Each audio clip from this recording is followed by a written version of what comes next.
¿En qué consiste el acto de la apuesta? En decir ciertas palabras en el momento adecuado, ¿no? O sea, si yo digo, apuesto tanto a un equipo, lo que estoy haciendo es con mis palabras actuar sobre el otro. Otro ejemplo, declarársele a alguien. ¿Es un acto? Claro, uno se pone nervioso, lo rechazan, lo humillan, uno recuerda toda su vida lo que sucede. ¿Y en qué consiste el acto? En decir ciertas palabras. ¿Quieres ser mi...? No sé si todavía la gente pregunta si quiere ser mi novia, ¿no? Pero, o sea, hay un montón de casos en la vida en la que decir palabras y hablar es hacer cosas. El presidente todo lo trastoca, todo lo redefine, todo lo resignifica para que lo blanco sea negro, el petróleo y el carbón parezcan la panacea, lo ciudadano sea fifí, la defensa de fideicomisos científicos sea la defensa de corrupción, la lucha por derechos se vuelva la apología de los privilegios, lo progresista se convierta en conservador. El país que AMLO quiere es uno que se reacomoda a la profundidad de sus prejuicios y al tamaño de su ignorancia. La visión que da acá Dresser de lo que es resignificar el lenguaje es muy equivocada, absolutamente falsa. La idea de que un señor como López Obrador, o como yo, o como cualquier persona, mujer, hombre, se pare acá y resignifique lo blanco en negro, y resignifique que esta botella ahora se va a llamar elefante, y que resignifique que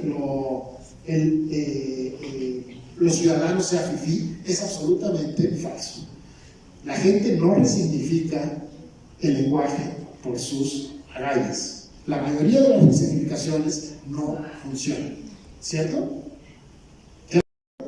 Noten el tono patético, o sea, esto no es simplemente escritura cualquiera, sino que es un tono verdaderamente patético.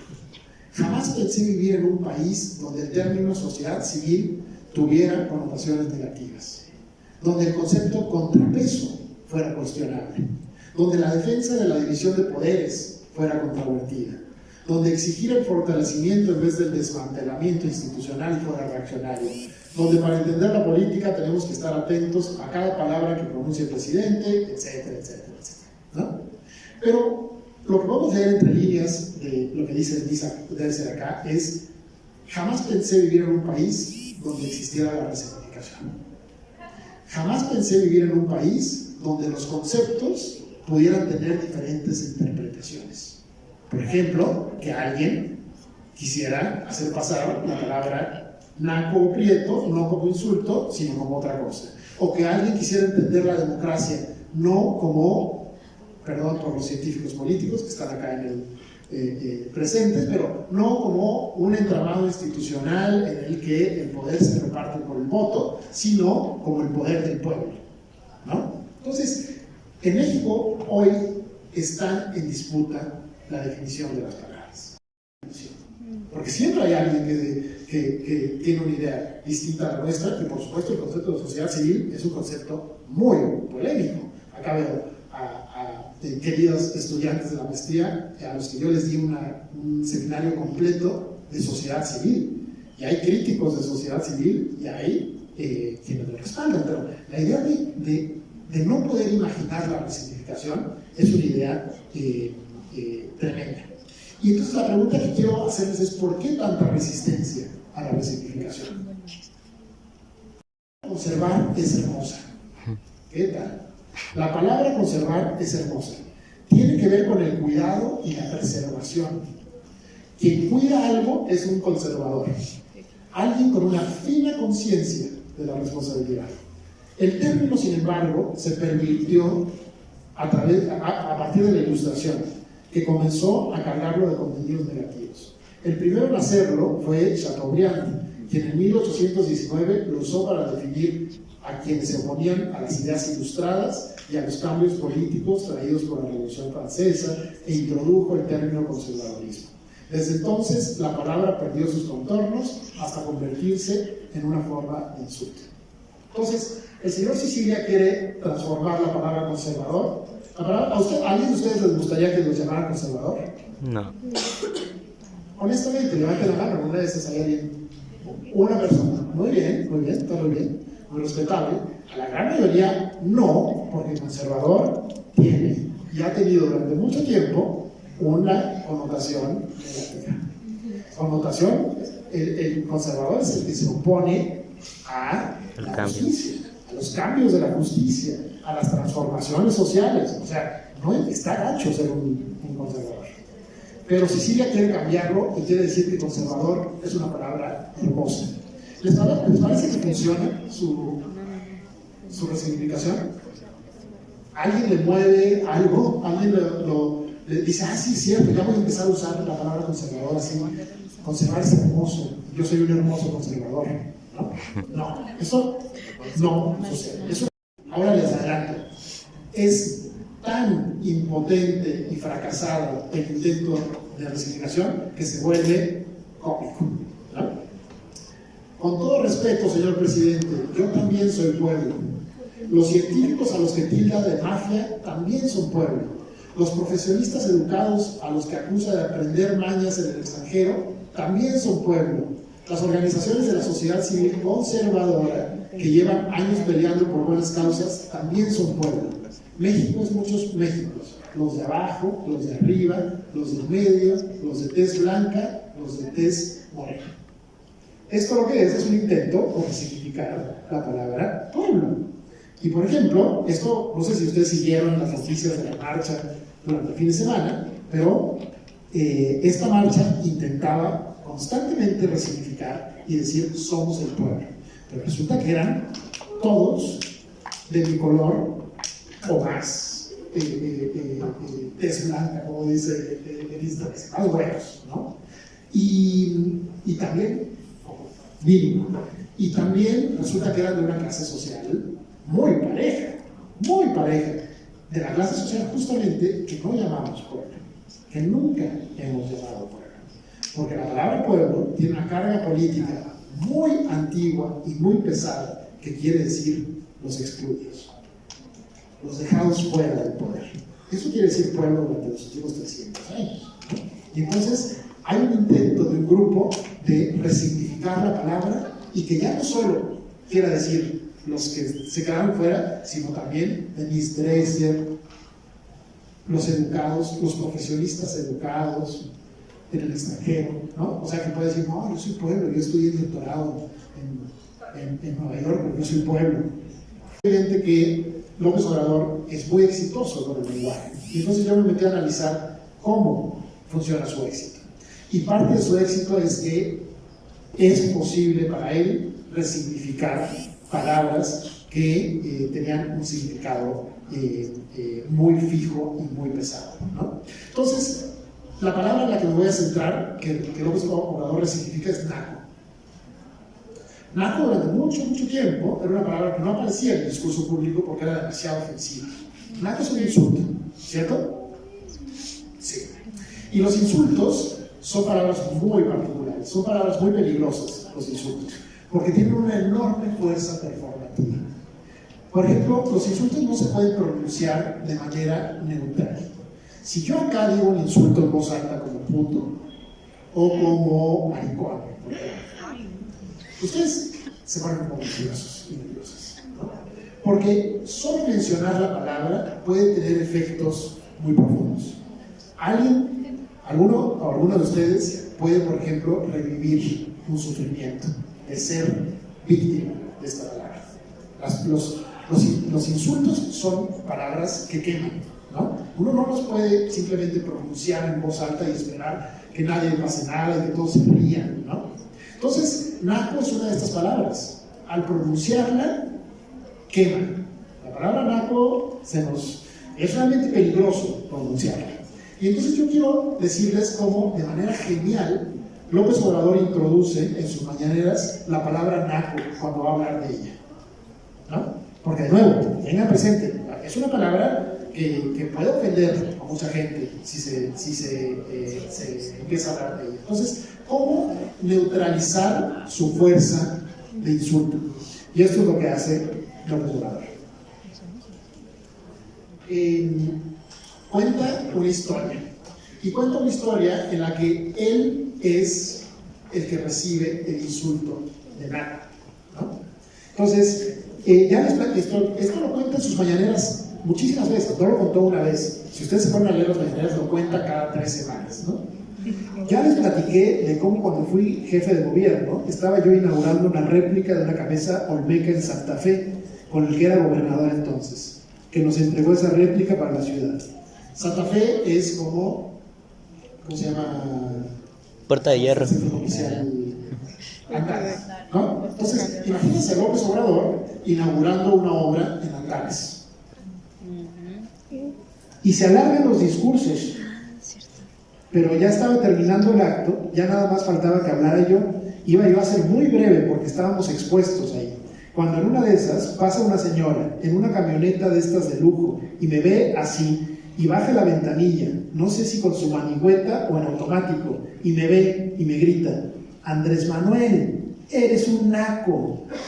Eso está ahí, pero no han podido con las culturas.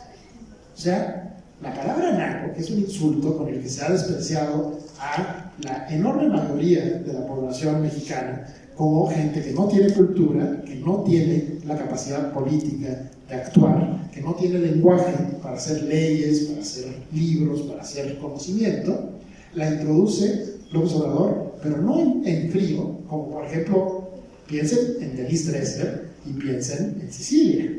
Vamos, ahora es todo el pueblo, la gente está participando. Tan es así que por eso se habla del poder de los nacos de manera despectiva.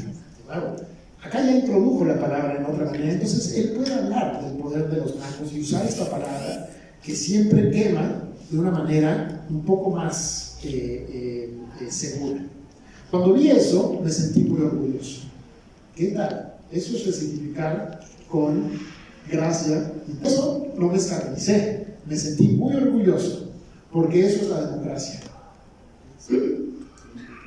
Demos es pueblo, Kratos es poder. La democracia es el poder del pueblo. López Obrador acaba de redescribir la democracia como el poder de los nacos, haciendo al mismo tiempo una resignificación de dos conceptos.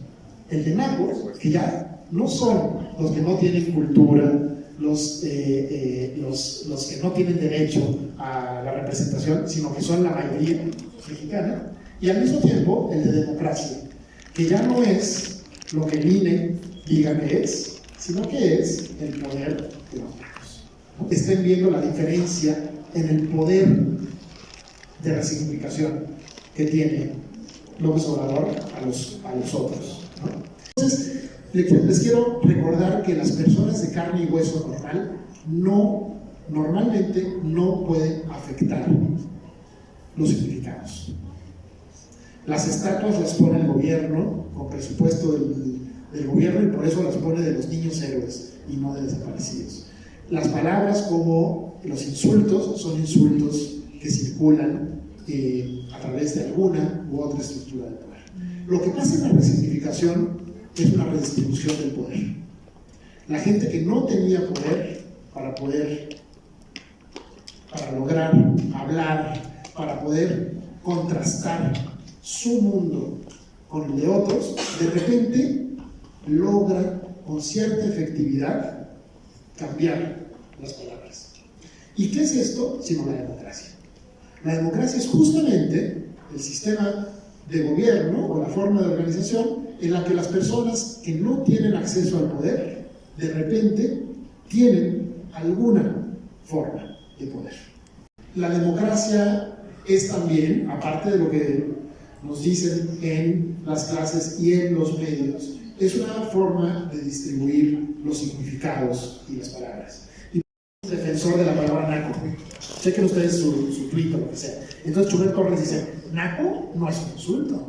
Naco no tiene nada que ver con clase y nada que ver con cultura. Tiene solo que ver con mal gusto. Naco es de que tiene mal gusto. Y lo dice en sus tweets y intenta defenderlo. Y entonces yo en el libro intento, así como exactamente lo que tú preguntas, decir cómo convencería o qué argumentos se pueden dar a Chumel Torres. Y se tratan algunos argumentos buenos, pero nunca se puede demostrar nada. porque en el lenguaje nunca hay pruebas concluyentes. Es una lucha. Y hoy en día, en México, la lucha democrática es entre gente como Chumel Torres, que dice, todavía podemos usar la palabra naco, y gente como tú, como yo, que decimos naco es un insulto. Pero es una lucha. ¿Quién va ganando esta lucha hoy? Mi duda, más que de la resignificación de los conceptos, es más sobre qué opinión le merece usted el uso de conceptos y terminología, sobre todo usado por los tecnócratas y por la academia, sobre todo también en esta universidad, ¿por qué no? Que tratan de explicar términos a lo mejor que vemos normalmente en nuestra vida cotidiana y que la gente los conocemos, pero que usan conceptos redundantes solamente para verse más mamilas, así es decir. Yo estoy de acuerdo, no lo repitan y no lo graben, pero estoy de acuerdo contigo y quiero decirte esto. El gran crítico del colonialismo se llama Frantz Fanon, es un algeriano, y si no han leído sus libros, lean sus libros, ¿no? Y Frantz Fanon lo que decía es que una de las mejores herramientas para colonizar a los otros es robarles el lenguaje. ¿Y cómo es lo mejor para robar el lenguaje a nosotros? Es dar un lenguaje complicadísimo, técnico, que nadie entiende y decirles, nosotros somos los expertos, ustedes hablen de tacos y de fútbol, ¿no? Pero las palabras de verdad son con las que se hace la ley, el conocimiento, ¿no? Esta no es una palabra técnica, pero se hace, hay gente muy interesada en decir, yo soy el experto en democracia. Y si tú vas a hablar de democracia, por ejemplo, ustedes están hartos de escuchar de Lorenzo Córdoba, ¿no? Pero, por ejemplo, Lorenzo Córdoba, a él le interesa decir, yo defino la democracia. Y fuera de lo que yo defino, no hay nada, tú no tienes derecho a tu propia palabra de democracia. Entonces, la democracia es una lucha por las palabras. Acá no hay más. Cuando hay democracia, hay bandos luchando por el significado de las palabras. Y, por ejemplo, la palabra conservador está en pugna entre el señor Sicilia, que ahora quiere decir que es una palabra hermosa y que ser conservador es ser un héroe, ¿no? O López Obrador, que dice el periódico más conservador del país. Los que tienen intereses de clase. Acá se juega en la definición de las palabras, pero estas son desde los insultos, desde prieto y naco, hasta, ¿qué quiere decir libertad? Y hay una resignificación en este momento, si ustedes ponen atención, cómo la gente usa el concepto de libertad. Y hay un choque